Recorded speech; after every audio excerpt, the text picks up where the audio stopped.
Thank you for joining us here at I-80 Sports, where today we are back from our summer hiatus, from our summer vacation, if you will.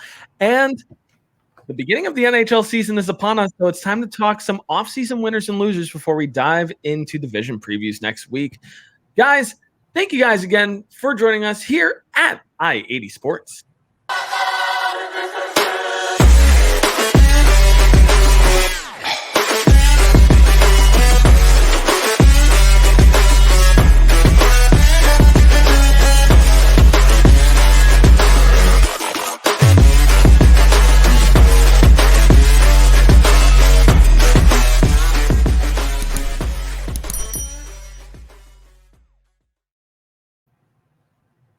Thank you guys for joining us here again at I-80 Sports. Make sure you subscribe down below, youtube.com/I-80 Sports. And while you're there, comment down below with what you think about your favorite team's offseason moves. Did you like their moves? Did you not like their moves?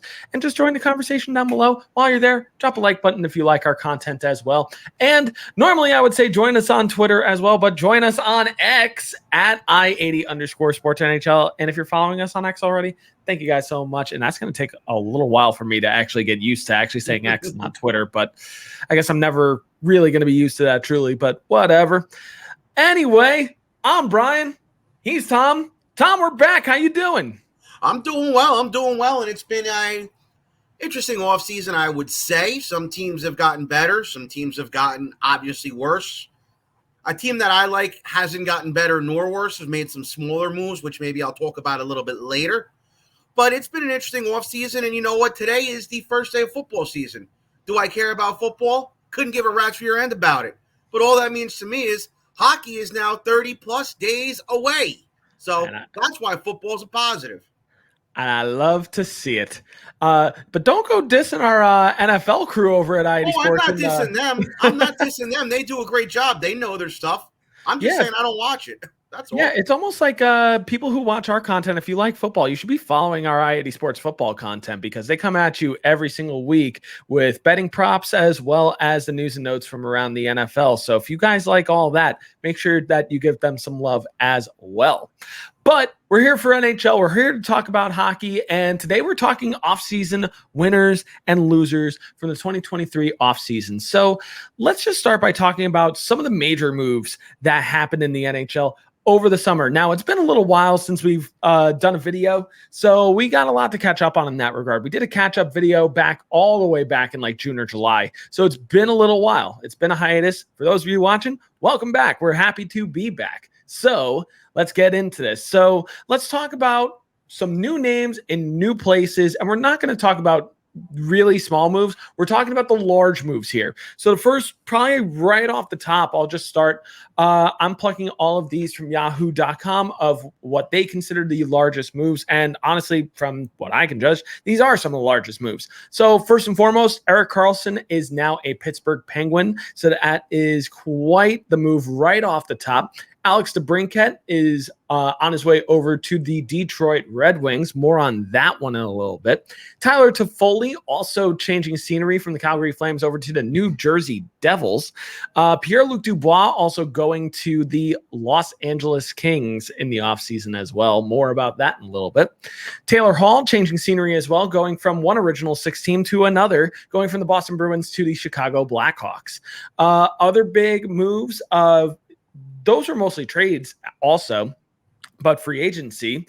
We had Max Domi and Tyler Bertuzzi go to the Toronto Maple Leafs. So interesting moves there. Dmitry Orlov finding a new home with the Carolina Hurricane. Vladimir Tarasenko going to the Carolina Hurricane, but actually not really, because then he fired his agent and now he is with the Ottawa Senators. So more on that in a little bit, because I know Tom has quite a bit to talk about there. We had some bought out contracts as well. Matt Duchene being bought out from the Nashville Predators, now signing with the Dallas Stars. We had Blake Wheeler get bought out by the Winnipeg Jets, who is now signed with the New York Rangers. We had some goaltender movement as well. Joonas Korpisalo finding a new home in Ottawa with the Ottawa Senators. Cam Talbot also signing with the Los Angeles Kings as well. And Just some other interesting names also on the move here that should be noted here. Anthony Duclair going to the San Jose Sharks. JT Compher going to the Detroit Red Wings. John Klingberg going to the Toronto Maple Leafs. Shane Gossebert going to the Detroit Red Wings. Riley Smith, now Stanley Cup winning Riley Smith, being traded from the Vegas Golden Knights to the Pittsburgh Penguins. One of the original Vegas Golden Knights now going to the Pittsburgh Penguins. Sean Durzi going to the Arizona Coyotes. Kevin Hayes being traded from Philadelphia to the St. Louis Blues. And Ivan Provorov and Damon Severson finding new homes and maybe new defensive partners with each other with the Columbus Blue Jackets. Other off the top that Yahoo did not mention that I feel like I should mention here: Alex Killorn and Radko Gudas finding new homes with the Anaheim Ducks as well. And Matt Dumba finding a new home in Arizona after being an unrestricted free agent for a little while there, but now finally signing with the Arizona Coyotes. So we had some interesting names being on the move here, and I know it's a lot to digest, but it's not nearly as much as what I could have covered, because there were a lot more names that were on the move that I did not mention here. And if I didn't mention, like, oh, why didn't you say like Thomas Nosek to the Devils? It's Thomas Nosek. It's not that big a move. I could literally just say it and then we move on. But if you're interested, go find it. If you're really curious, sift through the transactions on TSN. They do a really good job there with tracking free agency and trades as well, if you're really curious on who moved in each move. But for time's sake, we're going to move on from here. We're going to talk first about our offseason winners. We're going to talk first, more so who we felt made the biggest impact to their team. The moves that they made that made them maybe the difference between being on the bubble of making the playoffs and really making a large stride forward and maybe being a playoff contender. So, Tom, I'm going to start right off the bat with you here. Who were some offseason winners to you? Well, I love what Ottawa did. You traded the Brinkat to the Red Wings, yes, but I still think they won that trade. They got a conditional first-round pick, and you got Dominic Kubalik out of it. Now, Dominic Kubalik's no superstar, but he can put the puck in the net, and he's projected to be a third liner over there. I also love the signing of Vladimir Tarasenko. As a Ranger fan, he was good in New York, but I think myself and a lot of other Ranger fans knew that it was only going to be a rental, and you never know. If Ottawa is crap in the bed, could they trade him back to the Rangers or back somewhere else? Could happen, yeah. But honestly, I don't think that's going to happen. I think that this is maybe the year Ottawa takes the next step. You have a solid top six right now. You do. And as a Ranger fan, it does shame me seeing Tarasenko and Claude Giroux on the same team. Two players that they could have drafted back in the 2000s and we could have seen in New York throughout the years. Obviously, didn't happen. But I love what they did. In a division that's weakening, such as the Atlantic, I really think this is Ottawa's time to take that next step. I look up and down this depth chart, and I just don't see how they can't. I really, really do think that this is their time to take the next step in that Atlantic division. I'm going to move on to their cross-province rivals now, the Toronto Maple Leafs. A lot of people don't like what they did. Me personally, Austin Matthews at $13 million, all right, yeah, but you want to know what? At the same time, he's the best player they've had since Doug Gilmour, and maybe even going further back, Dave Keon. You got to lock him up. It just has to be done. You can't let him walk. You just can't. I also like them bringing in Tyler Bertuzzi and Max Domi. A little bit of a change in the top six, make the top six a little more gritty, and maybe that's what the Leafs need. Maybe the Leafs need a little more grit in their game. And maybe that was paramount in the series against Florida, that a lot of people, including myself, thought that they were going to win and maybe move on to the Stanley Cup Finals. Speaking of Stanley Cup Finals and teams that have been there and won the thing before, Colorado Avalanche. I like what they did with bringing in depth pieces. Miles Wood, you know him well from the Devils. Great addition. Jonathan Drouin, this one is a little bit of Jonathan Drouin's a guy who's hard to put your finger on because he's been so many places. He's kind of like, I could compare him to Anthony Duclair, right? Anthony Duclair had so much upside coming into the league, but just seemed to never, ever find his stride until he got to Florida. Well, maybe Jonathan Drouin in Colorado will be the same as Anthony Duclair was in Florida. Also really like them bringing in Ross Colton. Obviously, it was a trade, not a signing. Ross Colton was a proven winner in Tampa, was a huge part of that 2021 Stanley Cup championship team, and he'll be a huge, huge addition for their bottom six. And finally, the big one for them, Ryan Johansson, moving in. It was a great deal that they made with Nashville for him, moving into that second-line spot that they were having so much trouble figuring out last year. Now they have somebody to fill in the void that Nazem Kadri left. They finally have a guy in there, and I think Colorado is going to make major strides again this year. And they're going to, I mean, they had a good year last year, just a bad series against Seattle. But I think Colorado is going to be right back in it this year. I really, really do. Honorable mention to your New Jersey Devils. Tyler Toffoli was a great addition. He was. And that top six is bolstered beyond belief now. You know, you have some young kids coming in too. Honorable mention to the Devils. Don't know if I'm totally sold on them being Stanley Cup contenders yet, only because last year, and I'm going to say it, the games they lost in the playoffs last year, they were grossly outplayed in every game they lost. The 5 games that they won as opposed to the 7 games that they lost. The 7 games that they lost, they weren't even in those games, and that's just me. That's just coming from an observer. And I'll give an honorable mention. It'll be a little bit of a homer alert. My New York Rangers.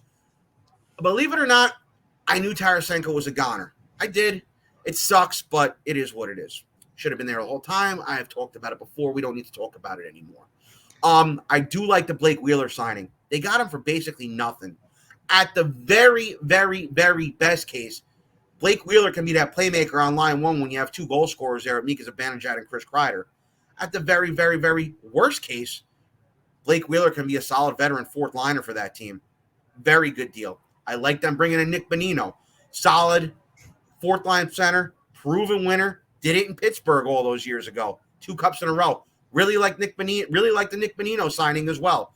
So I like what they did. I think they're more following the 2022 team that went to the Eastern Conference Finals mantra, where it's, you know, put the trust in your stars like Zibanejad, Kreider, and Panarin up top, and just have, you know, guys that you can slide in. And that year, you know, guys they slotted in were like guys like Frank Vetrano and Andrew Kopp. And maybe they're not looking to do that this year as opposed to maybe having some of the kids play up top and have those guys be the depth. But I like what they did, and I said it before and I'll say it again. Never say never with Patrick Kane. He's in no rush to come back. Could they pull a Kucherov or a Forsberg with him? Bring him back, you know, around February. Just sign him to a cheap deal, incentive laden deal. Could that happen? I don't know. Nobody knows. It's up to them and Patrick Kane, really. So that's who I like so far. I'm gonna turn it over to you right now. I mean, sounds good. And Patrick Kane's going to be a name that we're probably going to follow throughout this NHL season. Spoiler alert here, because he is a bit of a wild card. He's coming off of hip surgery, and it's going to be really, really interesting to see where he ends up landing, whether he lands with the Rangers. I've heard rumors of him being linked to the Detroit Red Wings. It's hearsay at this point. I think that one's going to really depend where the Red Wings are when he's ready to play again. Exactly. He's going to want to go to a playoff contender no matter what, and he's going to be able to control his own destiny there. Being a free agent, he's in full control of his own destiny. So he's going to be a name that we track throughout this year as he recovers from his injury.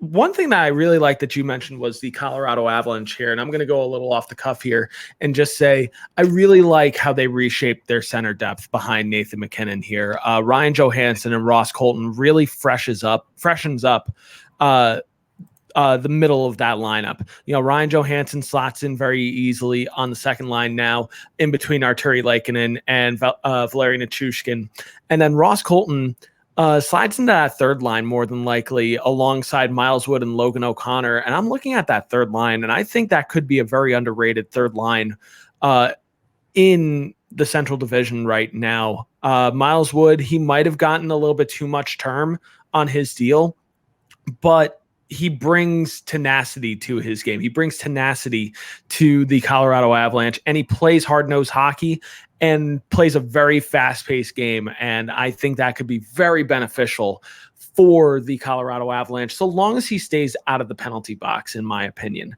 Beyond that, I know this might be a bit of a controversial take, but although many think that these were desperation moves that this team made, and this was their last gasp before tearing it all down, I do honestly like what the Pittsburgh Penguins have done to try to stay competitive in what could be the most competitive division.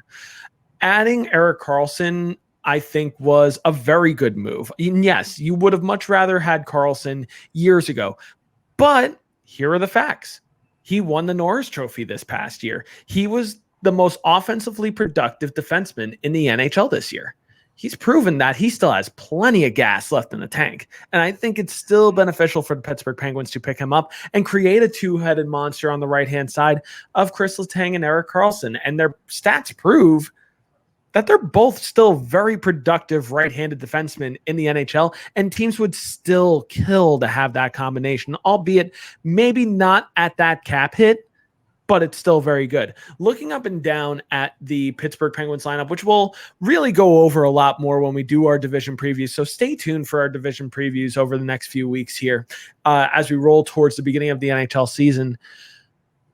Pittsburgh really hasn't lost that much of a step if you really think about it. You know, they're going to rely on that top line of Riley Smith, Sidney Crosby, and Rickard Rakell. Evgeny Malkin still shoring up right behind Sidney Crosby on the second line center. And you have a very interesting third line with Drew O'Connor, Lars Eller, and Jeff Carter. There's a lot of experience there. And then, as I mentioned before, you have a very interesting defense. You also, the Pittsburgh Penguins also added Ryan Graves on the left-hand side to play top-line minutes with Chris Letang. And although I didn't like Ryan Graves' game in the playoffs last year with the Devils, there's still no doubt that he is a very good defensive defenseman. And I think having his size in that defense is going to be important. I really do still like Pittsburgh's team, and I would not discount what they can do. Jake Gensel is still going to be out for a little bit here. So once he comes back, I think Pittsburgh is going to be getting him back at the right time. And then a two-headed goaltending tandem of Tristan Jarry and Alex Nedeljkovic, I think could do very, very well in the Metropolitan Division this year. Moving right along, I'm going to be a homer here. I really like what the Devils did this summer, locking up their forward core of Jesper Bratt and Timo Meier to 8-year deals respectively. And controversial take, they were relatively friendly contracts compared to what they could have gotten on the market. There was talk that Timo Meier was offered more money by the San Jose Sharks, and truth be told, Jesper Bratt could have taken $9 million a year as well. The Devils are set up for success for the next few years here, and I think they could be a team that's very scary. Adding Tyler Toffoli is great as well, and it diversifies that top nine even more. And I say top nine because they really don't have a top six. They have a top nine here. That top line right now is slated to be Timo Meier, Nico Hischier, and Dawson Mercer. Second line, Jesper Bratt, Jack Hughes, and Tyler Toffoli. Third line, Andre Palat, Eric Haula, and potentially Alexander Holtz if he makes this roster. That third line, that might be one of the more talented third lines in the NHL, if that's what it ends up being. And then you top that off with a fourth line of Curtis Lazar, Michael McLeod, and Nathan Bastian, with role players such as Thomas Nosek and Chris Tierney also being added into that roster as well. We're going to get a full season also out of Luke Hughes this upcoming season too. And Kevin Ball also got locked up for the next 2 years to solidify his third pairing spot behind Luke Hughes on the left-hand side of defense. I got to say it. I really do like what the Devils have done to set themselves up with a core lineup of guys over the next, 5+ years, honestly. You've got a core now in place of Timo Meier, Nico Hischier, Jesper Bratt, Jack Hughes, Andre Palat, Eric Haula, Dawson Mercer. Tyler Toffoli said the only unrestricted free agent after this year, so that's going to be a question mark. And then you also add into the account on defense that are currently locked up Jonas Siegenthaler, Dougie Hamilton, Luke Hughes, and John Marino. There's a lot to be excited for, to be like as a Devils fan this upcoming year. Honorable mention as well, as I mentioned at the top of my winners, the Colorado Avalanche are definitely up there for me. The Nashville Predators are also a winner for me as well. I think Barry Trotz is making some decent moves with the Nashville Predators to slowly get themselves in that space of, okay, we're retooling, maybe not fully rebuilding, but this is going to be a really interesting team in the next 2 years, I think. You might not have the best year upcoming, but there have been some moves that have been made that I'm really excited for. Such as signing Ryan O'Reilly right off the top thought for me. But yeah, let's move on from here because there's winners, there are losers. So we've got to talk about some offseason losers here. Teams that maybe they're not going to be bad teams this year, but we feel like they just didn't do enough to say that, okay, you are a better team last year going into this year, or maybe they took a step backwards. So, Tom, we're going to start with you off the top here. Who in your mind are some offseason losers? And I know we're going to defer here on some of our thoughts, and I'm excited for that. Well, I mean, the elephant in the room right now is the Boston Bruins. Yeah, it's a culmination of them blowing it with this core time after time after time. 2011, remember, they weren't really expected to win that cup in 2011. It was more of a surprise than anything. But then any time after that, since then, every time they've been favored, they've blown it. They've never been able to just capture the momentum and take it and win another cup. And this past year, they really, really went for it. You know, you brought David Krejci back. You know, you brought in guys like Dmitry Orlov. You brought in guys like Tyler Bertuzzi. You had guys already there like Taylor Hall and Nick Foligno. They're all gone. Bergeron, retired. Krejci, retired. Tyler Bertuzzi, gone. Dmitry Orlov, gone. You know, Foligno, gone. Hall, gone. Both Chicago. This really is a Jerry Krause-esque. When Jerry Krause dismantled Chicago Bulls, this is the same thing. The difference with them is it was their last chance to win something after winning a bunch. This was the Bruins' last chance to win something after winning it and then blowing it year after year after year. And it's all gone now. You know, you still have some good pieces there. You still have Pasternak, you still have Bergeron, you still have McAvoy. You still have those guys there. Yes. Somebody else who Jake DeBrusk as well. But it's a shame, but we all knew this was coming. And, you know, a lot of people, including myself, thought they would get out of that series with Florida easily and maybe march themselves to a cup. I thought maybe if they got the Leafs in round 2, that maybe it'd be a little more of a challenge for them. But it didn't matter. I think they thought they had that series 1-5 and it didn't happen. Then they thought they had game 7-1 with 2 minutes left and it didn't happen. And now it's all gone. But we all saw it coming.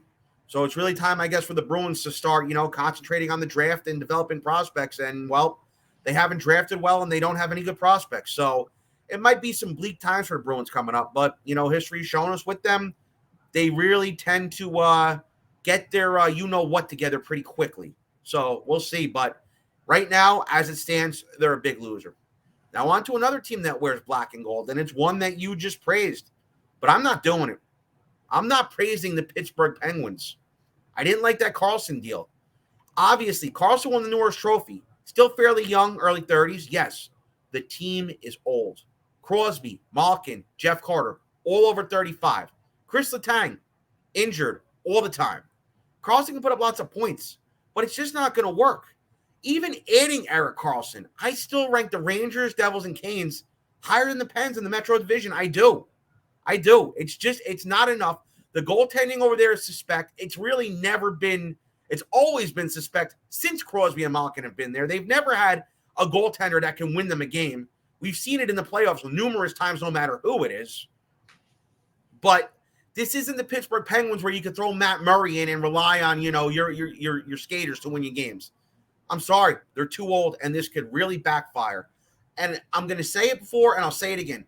We already saw this movie 10 years ago where they brought in guys like Jerome McGinley and Brendan Morrow and Douglas Murray. We've seen this movie before, and it didn't work back then. And I'm sorry, it's not going to work now. Are they a playoff team? I'd say so. Could they win a round or two? I'd say so. They're not winning the Stanley Cup again. It's over. It's over. It's done. You got 3 with this core, and that's 3 more than a lot of other teams have, including the one that I like. So we're going to move on to another team that's won a couple cups recently, the Tampa Bay Lightning. We all saw it coming. We all did with these win-now moves they've made over the last couple of years, especially this year, with the deal with Columbus that I still hate. It doesn't make sense. They lost another glue guy this summer in Alex Killorn, another top 6 guy like Andre Palat, who plays for your aforementioned New Jersey Devils, who was a huge, huge, huge part in winning those 2 cups in a row. Alex Killorn is gone to the Anaheim Ducks. Ross Colton, big part, big depth guy, gone to the Colorado Avalanche. And now you're stuck with jamming your top 3 players in Steven Stamkos, Nikita Kucherov, and Braden Point on line 1. And I'm sorry, a one-line team in an Atlantic Division that's seeing a couple of teams get better, it's not going to work. Are the Bolts still a playoff team? Probably. But as these years go on, are you going to see them dangling names like Steven Stamkos or Victor Hedman or Braden Point or Nikita Kucherov or Andrei Vasilevsky at the trade deadline in the future, because it's going to get to a point where they can't make the playoffs anymore with the depth that they have? I understand that they needed to win. They were in win now mode, and I understand that came from blowing various opportunities in the past. But especially this past year, I think they went overboard when they didn't have to. So I don't like what Tampa did. I'm going to be honest with you. I just don't like it. And I don't blame you. That being said, Tampa, I think, is still a decent team. I'll tell you the team that I think is controversial, or maybe not, that I do disagree with. You praise this team and you're winners. I'm not going to praise them here. And that's the Toronto Maple Leafs. And I know it might be controversial, and I might have Maple Leafs fans after me on this one. Yes. Did you have to re-sign Austin Matthews? You absolutely did. There's no ifs, ands, or buts about that. But if there's one thing that Austin Matthews proved this offseason, and this is going to be my controversial take, bite my head off. I'm going to stand my ground on this one. Austin Matthews does not care about making the playoffs or winning a Stanley Cup. Period. He does not care if he makes the playoffs. He does not care if he brings the Stanley Cup home to Toronto. There's only one thing, and one thing only that he cares about. What are his stats at the end of the year, and how much money did he make doing it? And he proved that this offseason with $13 million in the bag every single year. And yeah, it's money that he deserves. There's no doubt about it. But there's a stark difference between, and I hate to use this comparison because I'm not being a homer, but you have two very talented players that make a very big difference in money right now. Austin Matthews is making $13 million a year. Jack Hughes, very talented player. Definitely a top 20 player in the NHL now. $8 million a year. And he willingly did that so that way the Devils could build around him.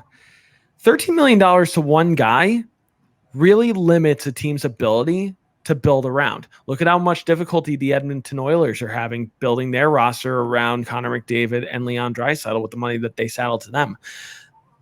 The Toronto Maple Leafs have it even worse because you have a large sum of money sunken into four players right now in Austin Matthews, Mitch Marner, John Tavares, and William Nylander.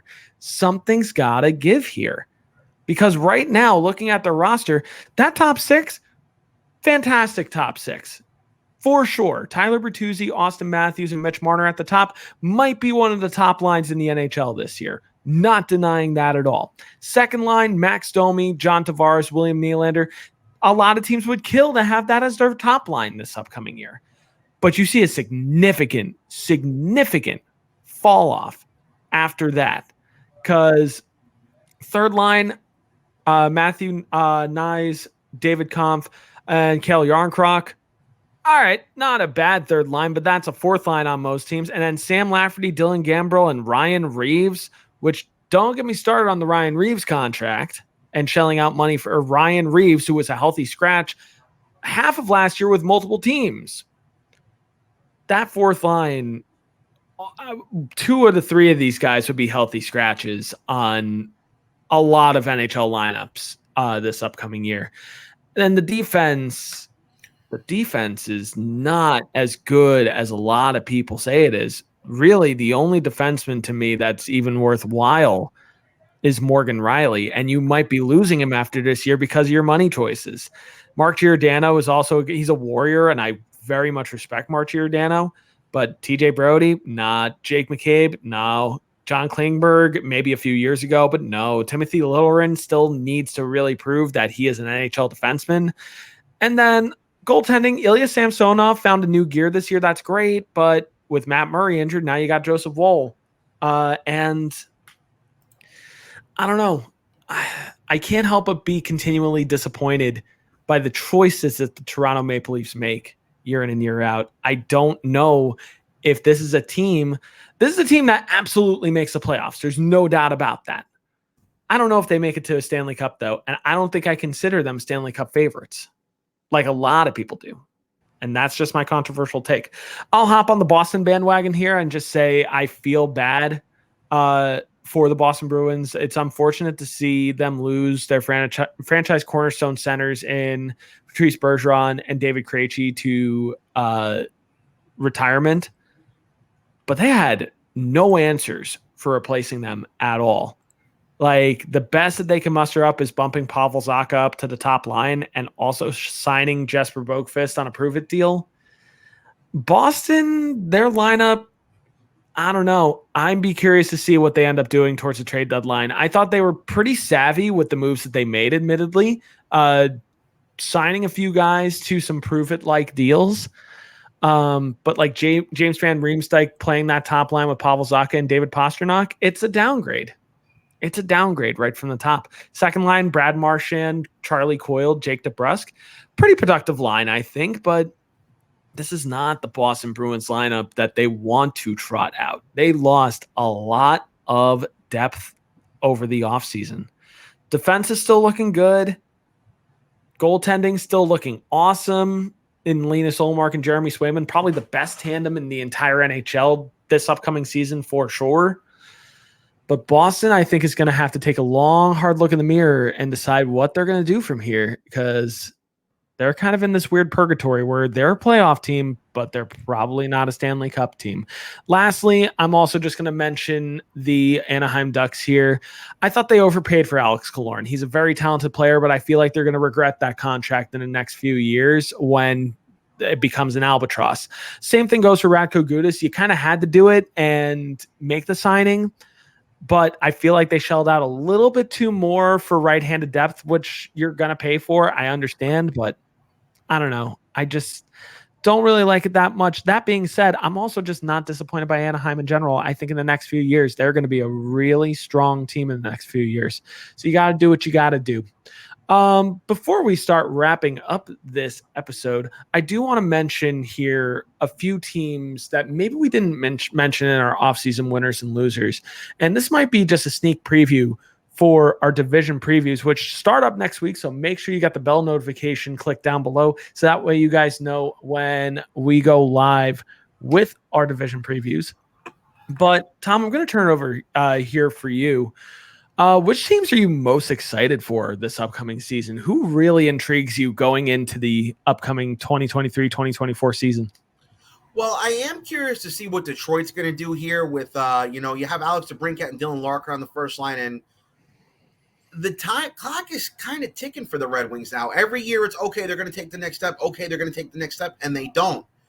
And now the Red Wings, they're not the Red Wings I grew up with. I'll tell you that much right now. The Red Wings now are going on I think, what are they now? 8 years without the play? 8 years out of the playoffs, I think. 17, 18, 19, 20, 21, 22. 7 years out of the playoffs. They missed this year. That's 8 straight years out of the playoffs. I mean, when I was a kid, that was uncalled for. When I was a kid, 8 straight years for the Detroit Red Wings meant 8 straight years of 100 points or more. It's not what's expected up in Detroit. They expect a winner up there. And, you have one of the greatest, if not the greatest player in team history, and Steve Yzerman running the show. But at what point does a fire start getting lit under somebody's you-know-what up there to get something done? So I'm curious to see what DeBrincat and Larkin do. The Patrick Kane rumors are exactly just that. I can't see Kane going and signing with a playoff bubble team if that's where the Red Wings are when he's healthy. If the Red Wings are, contending in the Atlantic Division, it might be interesting to see if he goes there.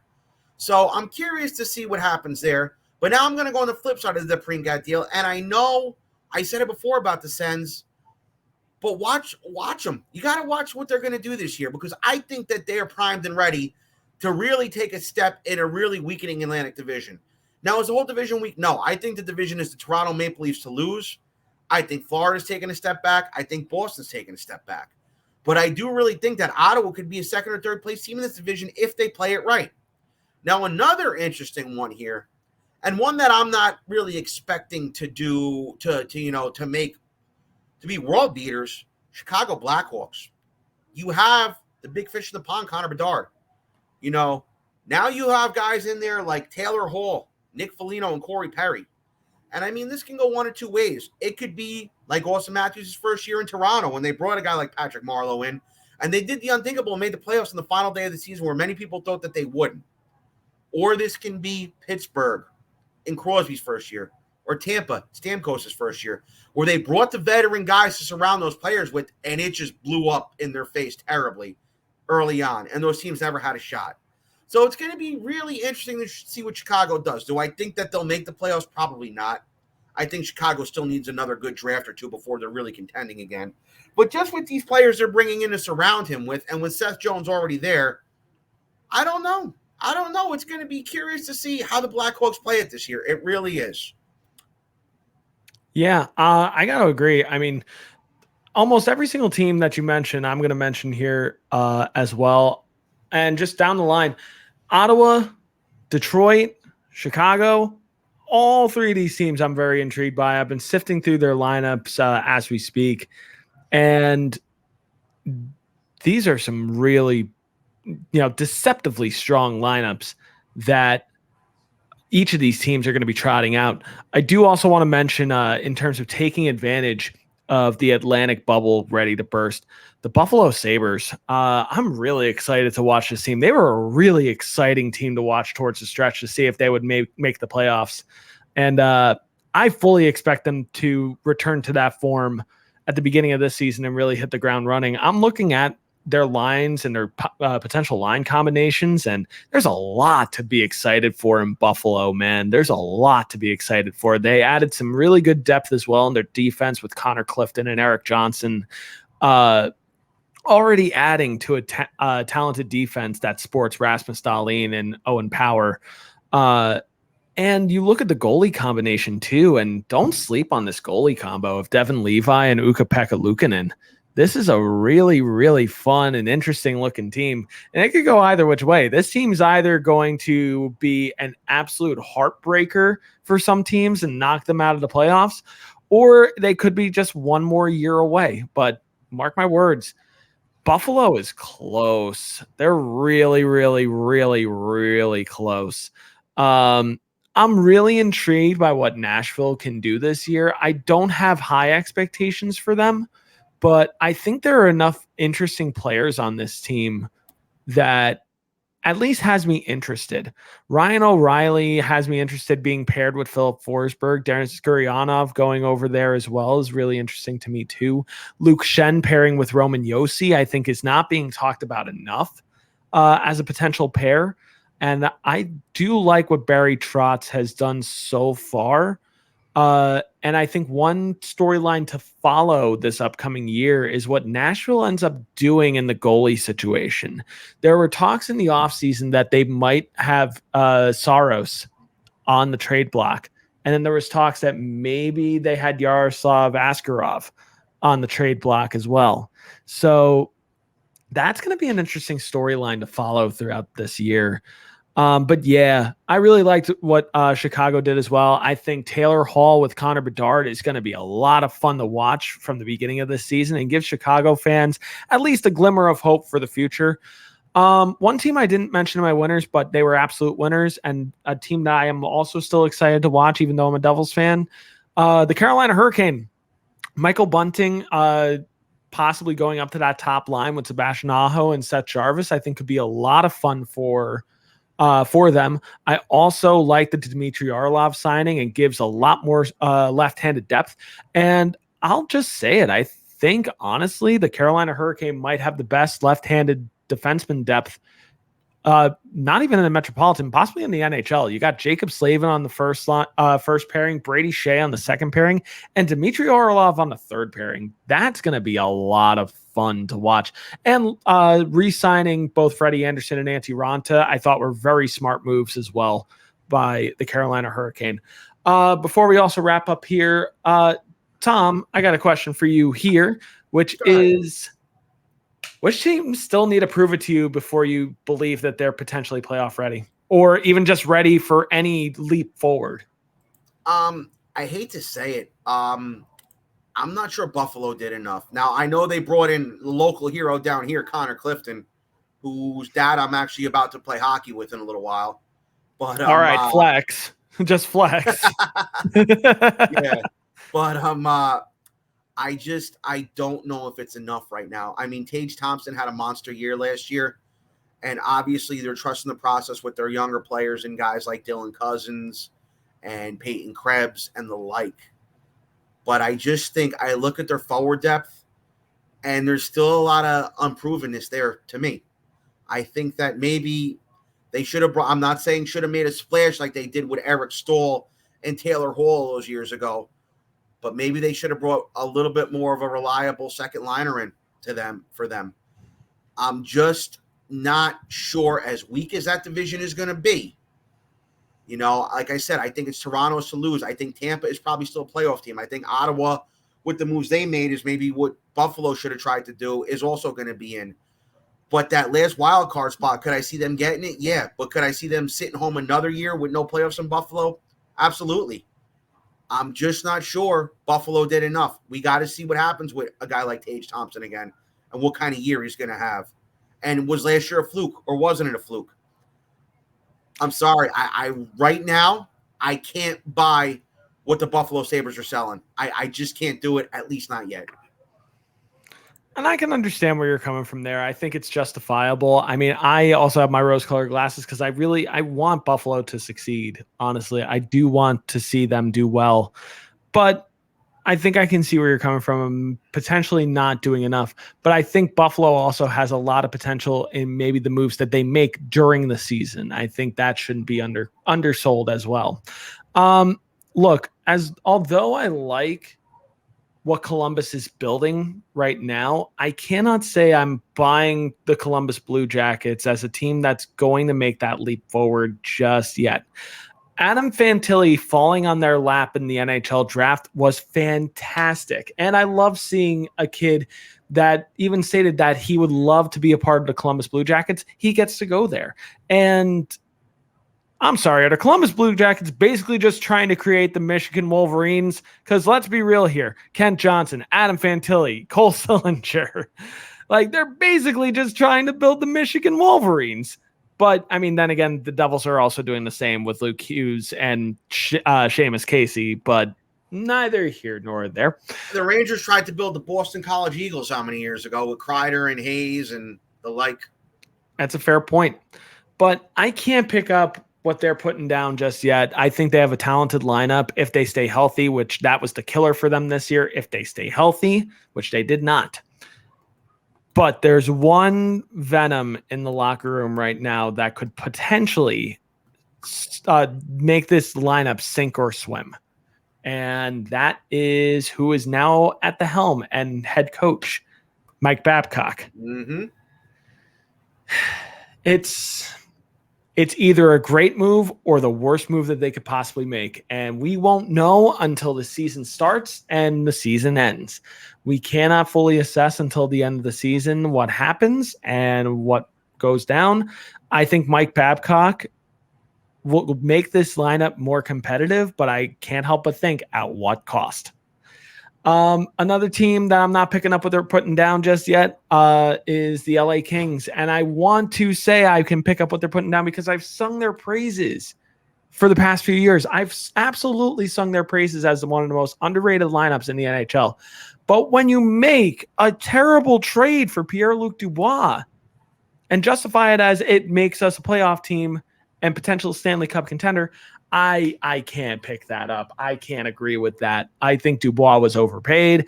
I don't think he's proven it yet. He has not had a point per game season at all in his NHL career. And who's to say that he does it with the LA Kings? I want him to prove me wrong, but I guess we'll see what happens. They sacrificed too much to go and get Pierre-Luc Dubois as well, and I think it could eventually hurt them. Do I think they're still a potential playoff team? Sure. I do think that they can still make the playoffs in a weaker Pacific Division. I don't see them going that far, though. I don't think Pierre-Luc Dubois takes them over the top. Okay, so before we get out of here today, first of all, guys, thank you guys for joining us here again at I80 Sports. We're so happy to be back, and we're going to be coming back with weekly episodes rolling into the NHL season and beyond that.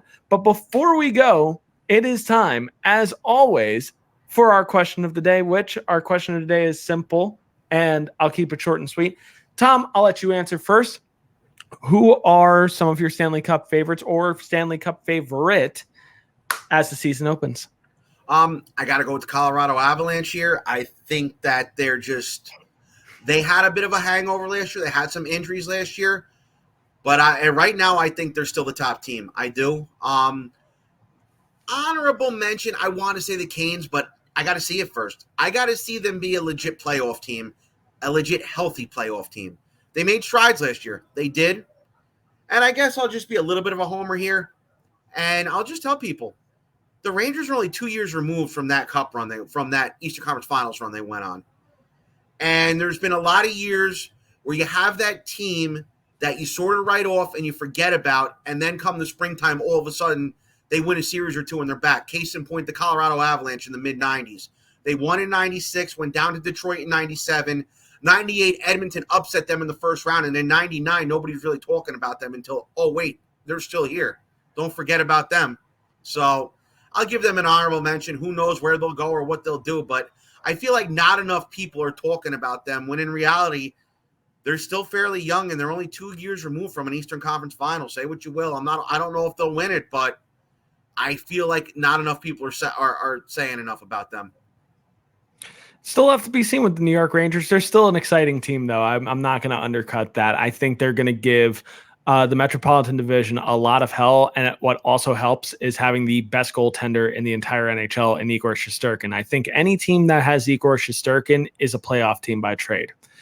But I'm going to be bold. I'm going to say 4 teams, 2 that are in the Western Conference, 2 that are in the Eastern Conference that are my favorites at the moment because Tom was a homer. I'll be a homer too. On the west side of things, Colorado Avalanche, I also agree with.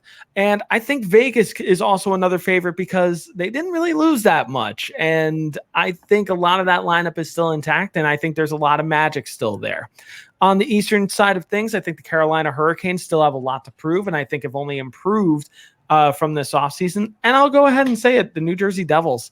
I really like how deep that lineup is now, and they're only just getting started. And I think we could be seeing the next few years of maybe a very dominant New Jersey Devils team. But guys, as always, what do you guys think? Do you agree? Do you disagree with our takes? You got to let us know down below. Comment down below with what you think. And what did you think of some of your favorite teams' offseason moves?